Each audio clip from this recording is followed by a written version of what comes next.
Assalamualaikum warahmatullahi wabarakatuh. Kami dari Humas Dewan Pimpinan Pusat Studi Kebijakan Publik Penegakan Hukum Indonesia.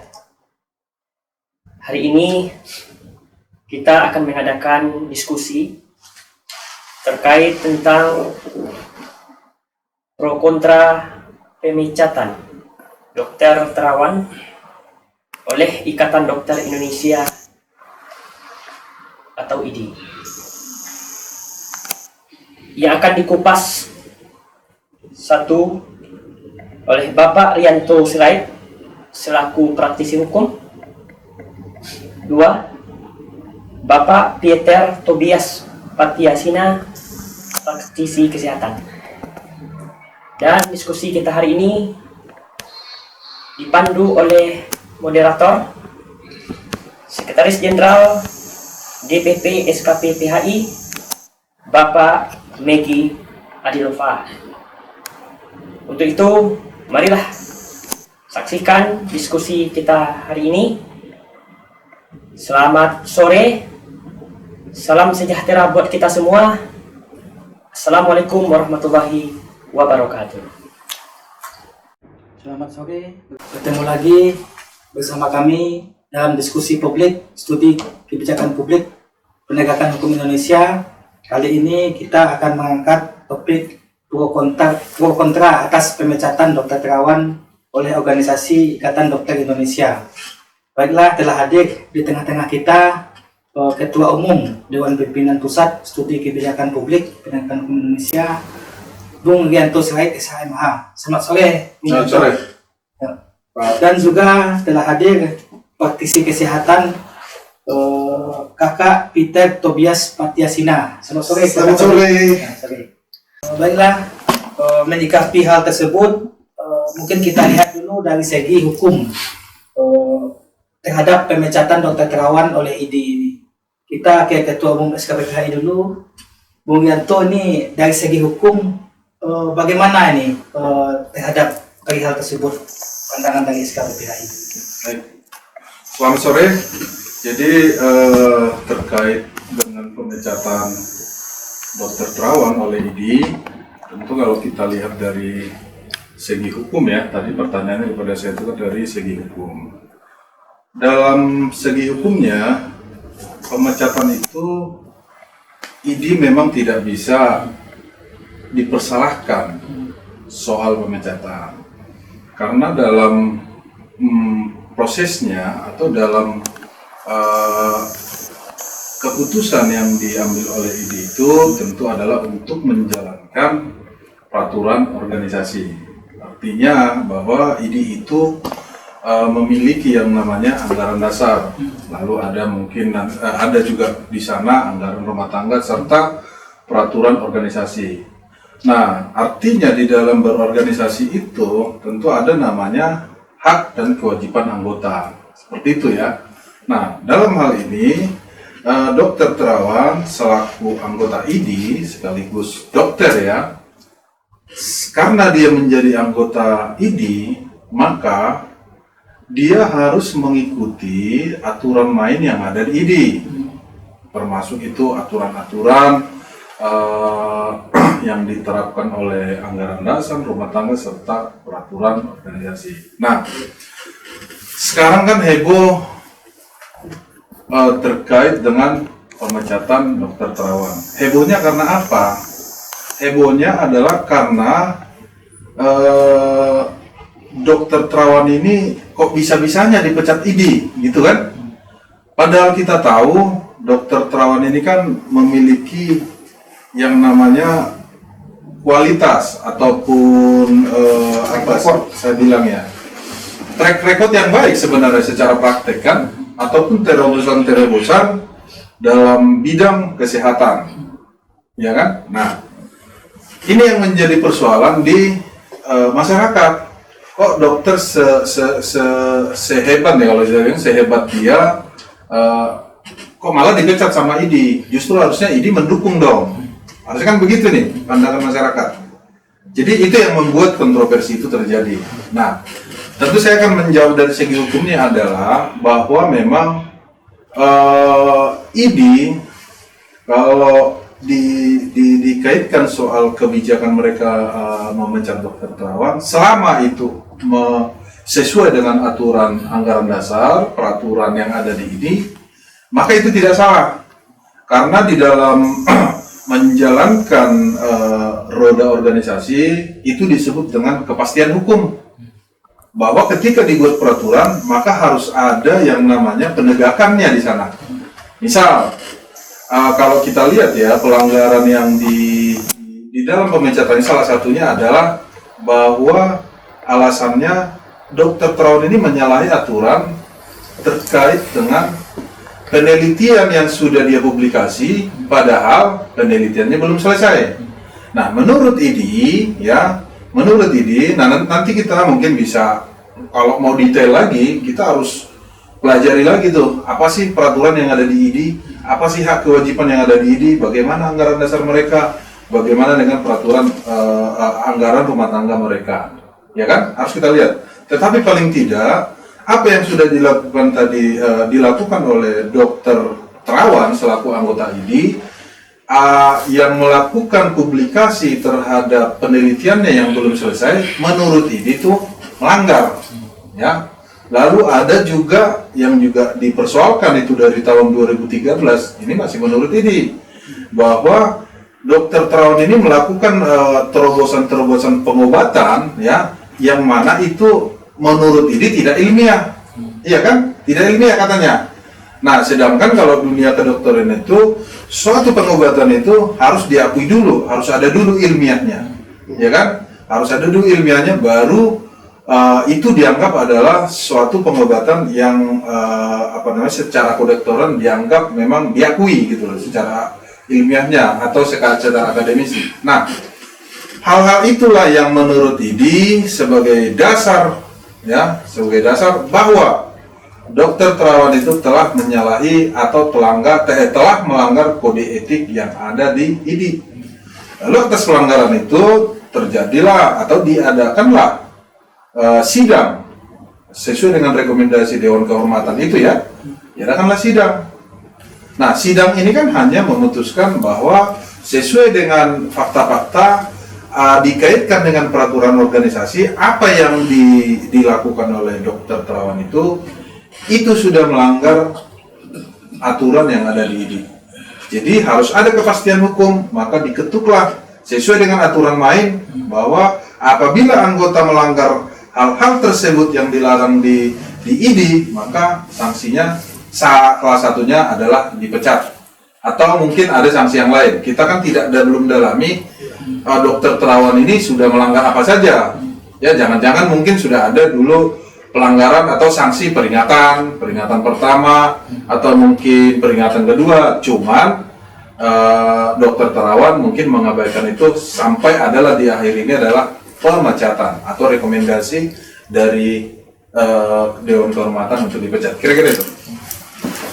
Kita lihat juga dari sudut pandang kesehatan, kita pendapat Kakak Tobi ini melihat persoalan ini, Kakak Tobi apa yang salah sebetulnya? Bagaimana nih pendapat Kakak Tobi terkait hal tersebut? Ya, terima kasih Pak Sekjen, terima kasih pemirsa yang ada di rumah. Berkaitan dengan pemecatan Dokter Terawan hari ini, ya, perlu diketahui bahwa ada dua komponen yang bersinergi, ya. Yang pertama ID sama Dokter Terawan. Dilihat dari kacamata hukum tadi yang tadi sudah dibicarakan sama Ketua Umum, itu jelas sekali bahwa ID itu punya satu SOP yang benar-benar tidak mungkin dia memecat seseorang asal memecat. Dan perlu juga bahwa diketahui, mohon maaf kalau saya salah, bahwa pemecatan ID terhadap Dokter Terawan itu menurut pandangan saya sebagai praktisi kesehatan itu punya makna juga yang ada dua. Itu pertama salah, dan yang kedua keluar dari jalur. Kenapa saya bilang salah? Karena ID yang katanya pas lagi ada kongres, ya, muktamar itu mengeluarkan maklumat di sidang dari kode etik bahwa dari ini bahwa itu sudah dipecat langsung, ya. Tapi itu kalau saya lihat dari kacamata saya sebagai praktisi hukum bahwa itu kan ini kan dimisional. Ya, Kalau dimisional itu ya, kalau dimisional itu berarti kan dia harus bentuk baru dulu. Sesudah bentuk baru baru dia baru bisa dipecat. Itu pun tidak bisa dipecat karena ada 28 hari. 28 hari yang memang dikasih waktu untuk seseorang yang dipecat itu bisa berargumentasi bahwa dia salah atau tidak. Itu menurut saya. Nah, kalau bicara mengenai kesehatan yang tadi sudah dibicarakan sama Pak Sekjen bahwa data ilmiah maupun ketum tadi bahwa data ilmiah yang dari tahun 2013 itu saya salah, kalau saya salah koreksi karena saya memang suka terus mengikuti perkembangan kesehatan bahwa seorang dokter terawan itu tidak mungkin itu dia menyalahi aturan karena dia seorang jenderal ya kan, dan dia tahu dasar-dasar hukum seperti apa.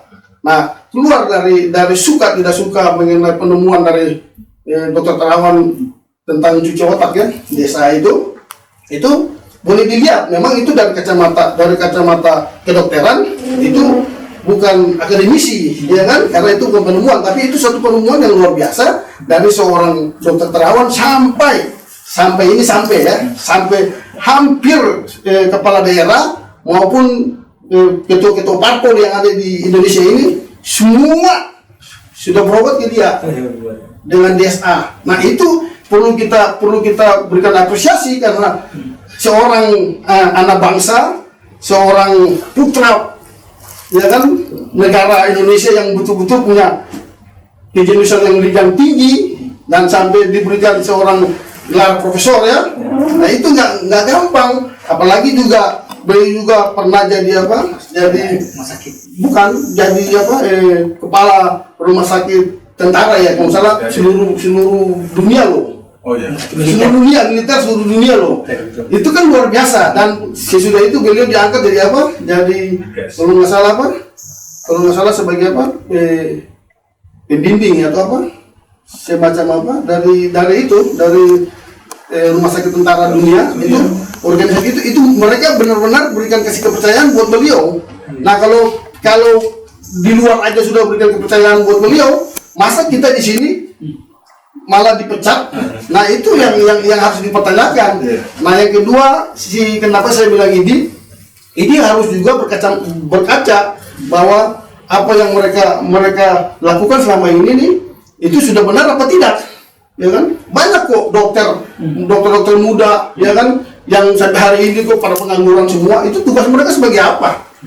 Nah, ini saya harus kritisi karena saya ngelihat bahwa selama ini nggak ada ini kerja, nggak ada. Ya, notulen ini ya dapat, ya pernah turun kok, nggak pernah.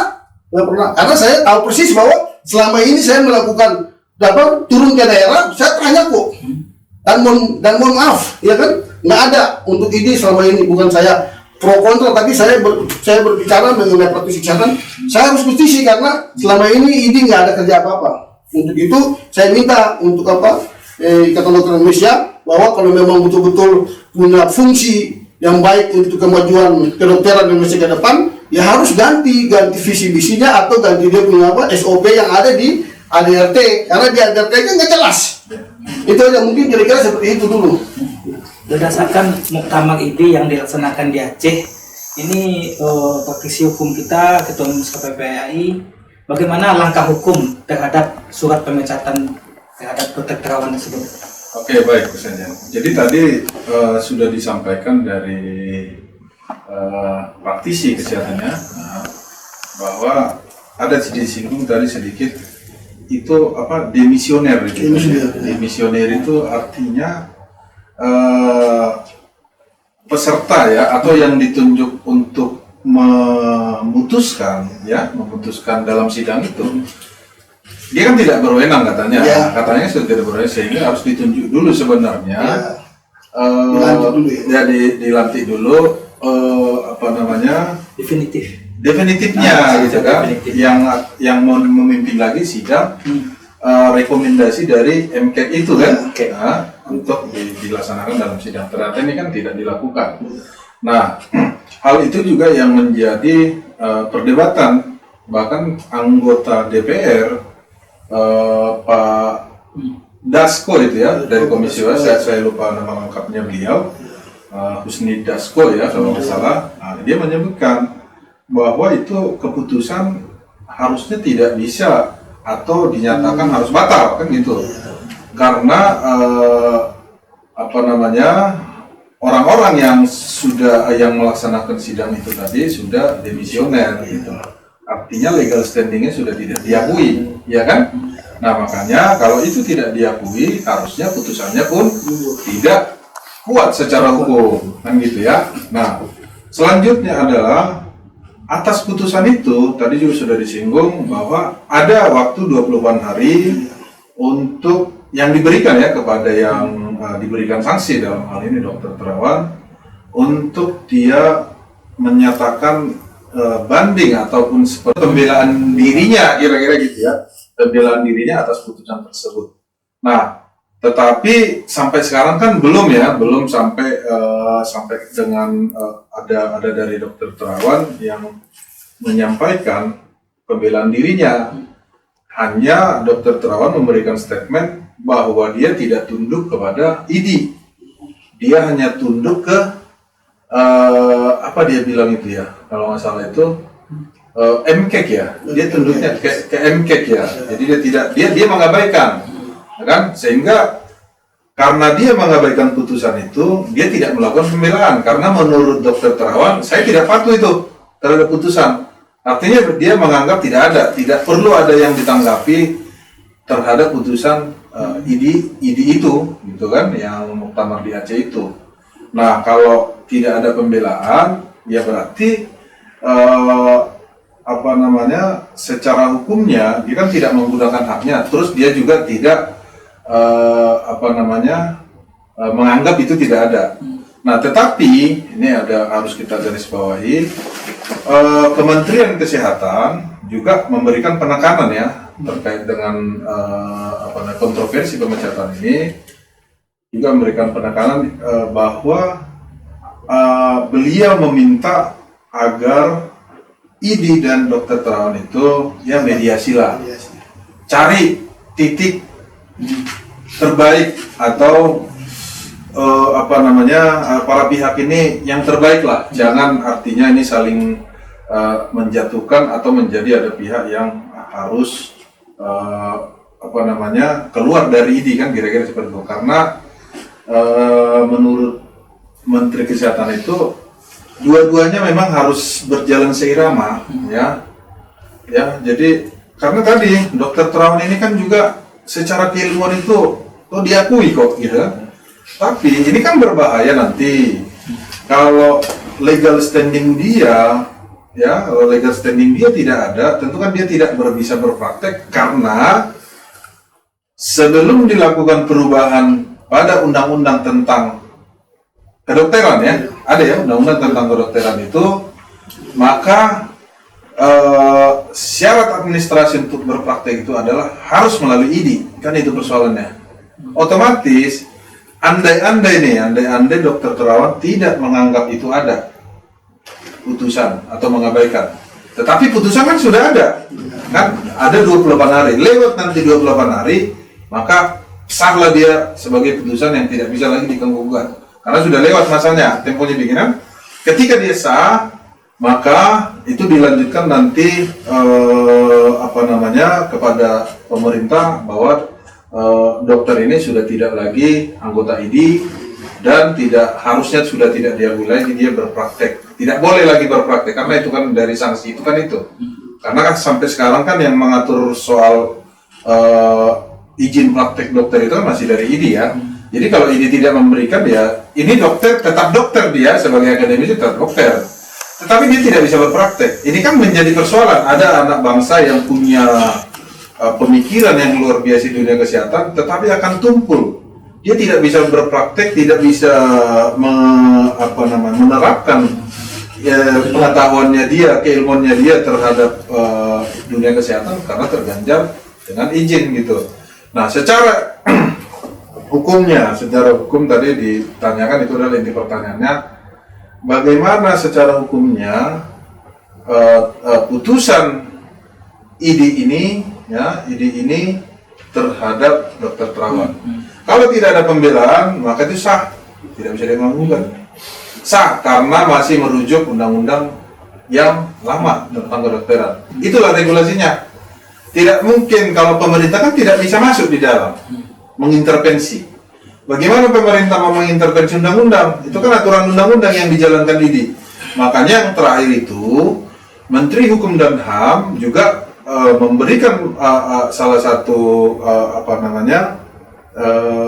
gagasan bahwa kedepannya dokter itu atau izin praktek itu tidak lagi melalui IDI. Nah, ada gagasan seperti itu, tapi untuk sekarang itu belum bisa dijalankan.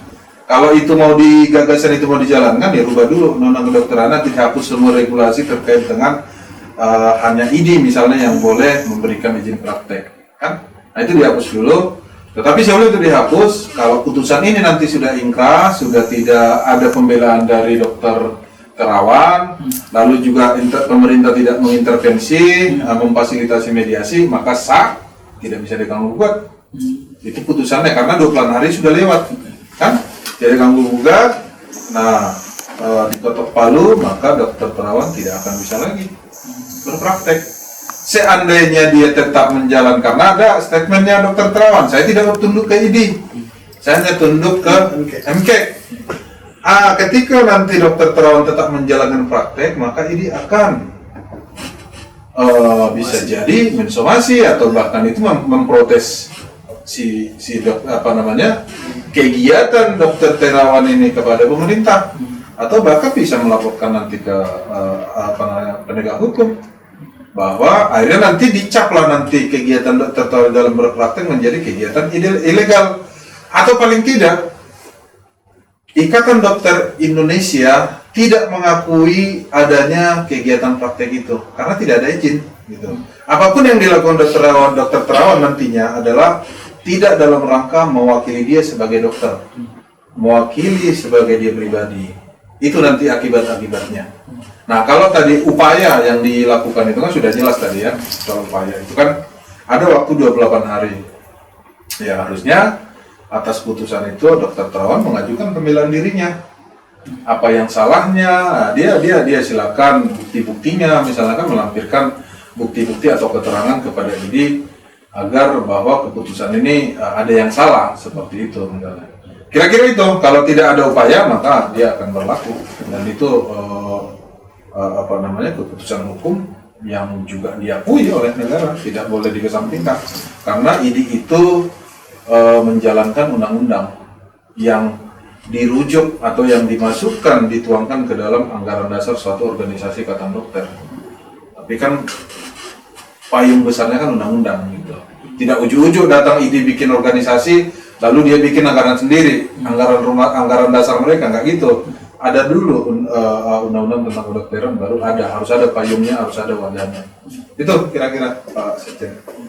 Persoalan tersebut seperti yang kita ketahui, DPR RI telah berupaya memanggil Ikatan Dokter Indonesia. Namun IDI tidak menghadiri hal tersebut. Nah, ini dari praktisi kesehatan, apa hal yang menyebabkan IDI enggak memenuhi panggilan dari DPR RI ini? Kalau menurut saya sebagai praktisi kesehatan, yang pertama persiapan mereka untuk berhadapan dengan pertanyaan-pertanyaan yang ada di DPR itu belum siap, karena itu muktamar baru selesai, kan mereka dipanggil. Kalau itu pandangan saya ya, kalau mereka sudah siap pasti mereka datang. Karena mereka belum siap dengan pertanyaan-pertanyaan nanti yang ditanya langsung sama DPR, pasti mereka kan bisa.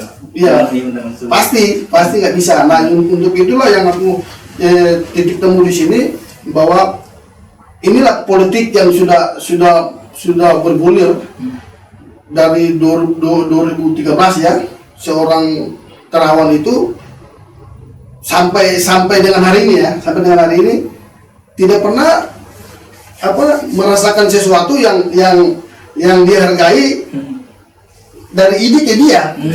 Nggak ada sama sekali. Malah bertolak belakang. Ini kan kita lihat kan selalu kritisi, tapi kritisi tapi tidak ada jalan keluar. Harusnya kan IDI kan yang katanya notabene dia apa? Seluruh dokter. Ya. Ya kan? Ya dia harus tahu bahwa oh, ini nggak boleh, ini nggak boleh, nggak boleh. Dia pun pasti akan pengerujukan. Ya udah, harusnya bikin begini. Cari jalan keluar. Bukannya langsung ngambil keputusan bahwa oh ini tidak apa? Tidak akademisi. Ya kan? Jalurnya beda. Akhirnya ini nggak boleh. Nah akhirnya orang yang kayak cobalah contohnya, saya dapat sesuatu yang bermanfaat untuk apa penyembuhan.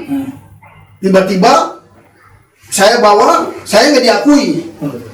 Nah itu menurut Pak Sekjen atau menurut Pak Ketum kira-kira seperti apa? Padahal sembuh. Ya? Padahal sembuh. Selama ini sembuh loh. Dan itu tidak pernah ada yang mati. Ya, tidak ada. Ya. Efek samping itu tidak ada. Efek samping nggak ada. Nah itulah yang saya bilang, ya kan? Beliau juga soal sosial juga tinggi. Ini contoh. Ini saya kasih contoh. Itu saya punya teman yang ada di Ambon tuh. Di Ambon. Itu kalau ngantri kan lama. Kita pas ngomong ke beliau, itu nggak ngantri, datang. Karena beliau itulah melihat benar-benar yang lagi sekarat, lagi kritis siapa. Sosialnya tinggi. Langsung datang, nggak pandang itu siapa. Dari Ambon loh. Nah itulah yang saya bilang kan, inilah yang ID harus mencermati itu bahwa setiap apa yang didapat oleh anak bangsa itu harus dihargai. Masa di dunia luar aja hargai seorang dokter terawan, masa kita di sini enggak? Dan dokter terawan itu sifatnya kayak menurut saya, pandangan saya, pendapat saya, beliau tidak mau adu argumentasi. Karena bagi beliau buat apa? Ya kan? Bisa menolong orang. Ya, yang penting dia bisa berbuat yang baik, bisa menolong orang. Itu. Nah, untuk itulah kita sebagai praktisi kesehatan hari ini minta dengan sangat bahwa ID harus mencermati juga, ya kan, revisi lagi dia punya undang-undang kalau bisa jangan ujung-ujungnya langsung dipecat, ujung-ujungnya langsung ini, ya kan. Nah itu yang kita harus jaga supaya nanti ikatan-ikatan apa dokter-dokter muda yang lain itu bisa punya sosialisasi kerja itu gampang. Ini lihat dokter-dokter muda pada pengangguran semua. Nah ini jelas nganggur semua. Nah itu kan tugas ini untuk pendapatan mereka kemana-mana. Ya itu mungkin kira-kira seperti itu. Ya. Berdasarkan statement yang dikeluarkan oleh SKPPHI kemarin itu mencemaskan, jangan sampai ada ID tandingan. Ini apa maksudnya nih Pak Ketum? Oke, jadi itu adalah hanya bahasa-bahasa apa ya, saya bilang itu semacam kritikan sebenarnya ke ID. Bukan tiba-tiba juga ada ID tandingan gitu, tetapi itu hanya bahasa kritisi kepada ID. Kalau ID bekerja seperti ini, apakah harus ada ID tandingan? Nah, kalau begitu kan salah juga sebenarnya. Nanti ada ID tandingan, ID-nya begitu lagi, ID tandingan begitu. Jadi itu kan hanya bahasa kiasan. Artinya ID ini harus berbenah lah. Seperti tadi sudah dikatakan praktisi di bidang kesehatan, bahwa ID ini jangan seperti terlalu powerful. Bahwa memang secara undang-undang memang dia yang sekarang ini memiliki kewenangan yang sangat mutlak kalau kita bilang ya. Dia yang bikin izin praktek dokter, dia yang semua yang berkaitan dokter dia. Sehingga kan terlihat di sini pemerintah tidak bisa intervensi apapun putusan ID. Karena itu dianggap adalah putusan untuk menjalankan undang-undang. Nah, satu tadi yang saya juga lupa sampaikan tadi terkait dengan keputusan ID ya. Putusan ID yang sudah memecat tadi dibilang abang kita tadi selaku praktisi kedokteran itu bahwa orangnya ini kan sudah demisioner ya. Jadi ketika nanti ini juga tidak ada pembelaan dari dokter terawan, karena memang dokter terawan sudah dibilang orangnya tidak mau berdebat, ya orangnya terserah lah kayak begitu aja dia kan. Mengabdi ya. Ya lebih dia kayak pada kepengabdian, dia tidak terlalu butuh pengakuan ID kan, begitu kan. Lo ID mau apa ya silakan saja, lo mau pecat saya nggak apa-apa gitu kan. Nah, tapi kalau misalnya nanti tidak dilakukan pembelaan, itu kan pasti ingkrah, artinya berlaku. Tetapi di satu sisi, ya ada tadi kelemahan di dalam putusan tadi, demisioner tadi kan. Kalau dia tidak diakui sebagai pihak yang melaksanakan sidang itu, maka putusannya harusnya juga dianggap batal atau paling tidak dianggap tidak pernah ada atau dapat dibatalkan gitu kan. Nah, ini memang kalau kita juga bisa sampaikan, semua sih sebenarnya kembali ke Pak Dokter Terawan ini kan gitu. Dia mau apa? Tetapi ya tadi dia tidak mau berdebat kan, dia tidak mau juga, ya terserah inilah. Yang penting saya berpraktek, yang penting saya bisa membantu orang, hanya sekedar itu. Walaupun saya tidak diakui, tidak apa-apa, saya hanya tunduk kepada MK. Itulah statement dia kan, bahwa memang kelihatan dia tidak mau berperang nih dengan IDI. Gitu. Silakan aja lah IDI. Tetapi akhirnya banyak pihak yang menjadi bersimpati kepada Dokter Terawan ini. Jadi gregetan gitu loh. Pak Dokter Terawan, apa ini gitu loh kan. Kayaknya kok nekan secara tata cara dia cacat, maka putusannya juga tidak bisa mengikat yang diputuskan atau mengikat kepada pihak ketiga. Ya, tetapi harus diberikan namanya perlawanan atau itu sebagai dasar untuk pembelaan nantinya gitu agar putusan itu tidak mengikat dia.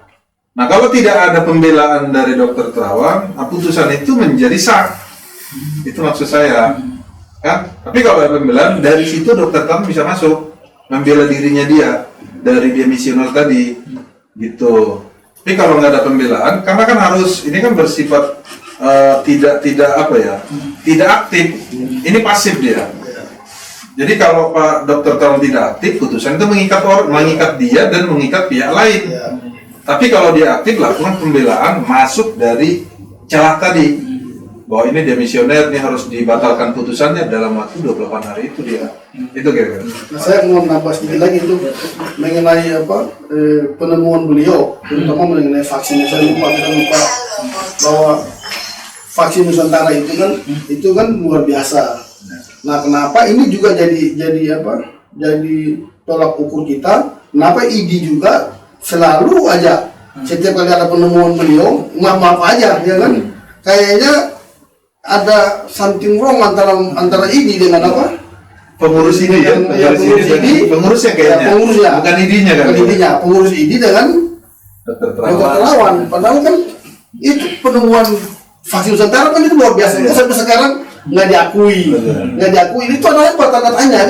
Itu tanda tanya yang sangat besar. Masa seorang anak bangsa menemu vaksin yang bisa dijual ke seluruh dunia untuk pendapatan negara, kenapa diperlambat, kenapa dengan nggak mendukung? Nah, itu menjadi pertanyaan saya sampai dengan hari ini. Dan ini pun nggak jawab. Saya sudah WA sudah bikin surat kok, kenapa nggak dijawab? Nah, itu kan menjadi pertanyaan bahwa ya ada apa, ya kan? Harusnya dukung dong. Misalnya ada penemuan yang bagus untuk mendatangkan kemasukan untuk negara. Kenapa nggak didukung? Paling tidak gini ya, Bang ya. Kalau ada vaksin dalam negeri, kenapa harus pakai vaksin impor? Ya kan gitu ya. Dan ini karya anak bangsa. Selain bisa digunakan dalam negeri, bisa kita juga menjual ke ekspor kan? Vaksin Nusantara dipakai di luar negeri kan bangga kita. Nah, itulah saya bilang kan ada tolak ukur. Tolak ukur tuh inilah yang saya bilang ada mencari keuntungan pribadi, mencari keuntungan ya kan perorangan atau grup, kan kita nggak tahu. Nah, ini yang harus perlu dipertanyakan. Jangan sampai nanti harusnya negara mendatangkan uang, tapi ini negara mengeluarkan uang dengan membeli vaksin yang ada di luar. Padahal vaksin yang di dalam yang betul-betul karya anak bangsa yang nggak dijual.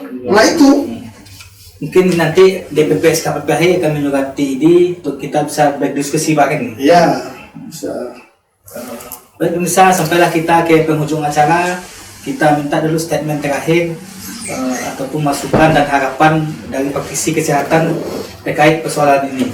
Ya, kalau saya sih harapan saya ke depan bahwa ini kalau bisa mungkin sama Pak Terawan sama Kementerian Kesehatan sebagai jalan tengah ya, untuk duduk bersama-sama untuk menjadi satu kekuatan yang kuat supaya rakyat tidak bertanya-tanya lagi. Mungkin itu yang ke depan ini juga bekerja semaksimal mungkin untuk mendatangkan dokter-dokter yang punya kualitas yang bagus. Terima kasih. Ketua Umum, statement terakhir, harapan dan masukan ke depan. Baik, jadi terkait dengan persoalan antara ID dengan Dokter Terawan ini, saya lebih condong terhadap gagasan Menteri Hukum dan HAM, ya, bahwa Menteri Hukum dan HAM Pak Lauli sudah menyatakan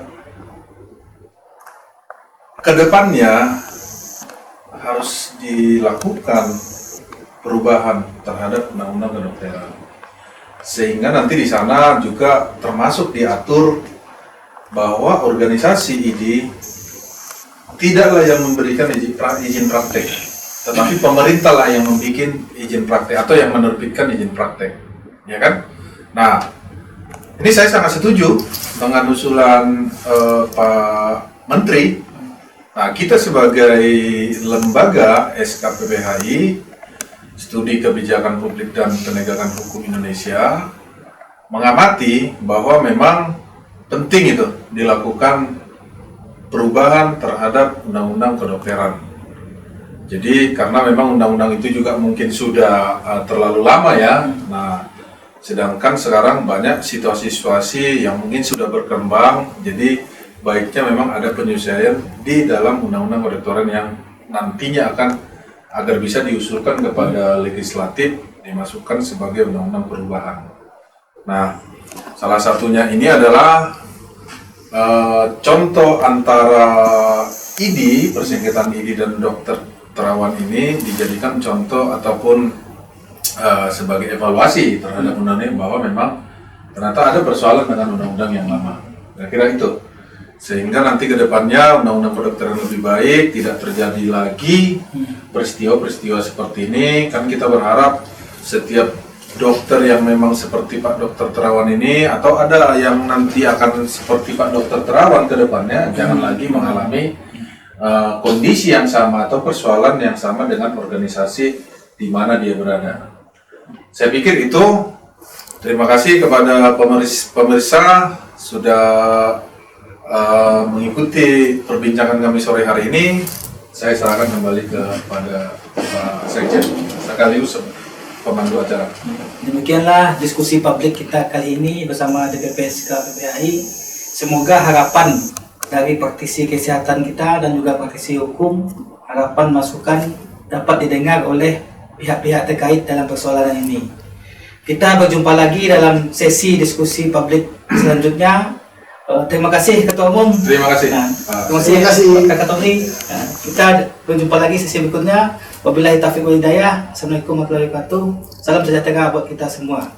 Yuk kita ngopi dulu.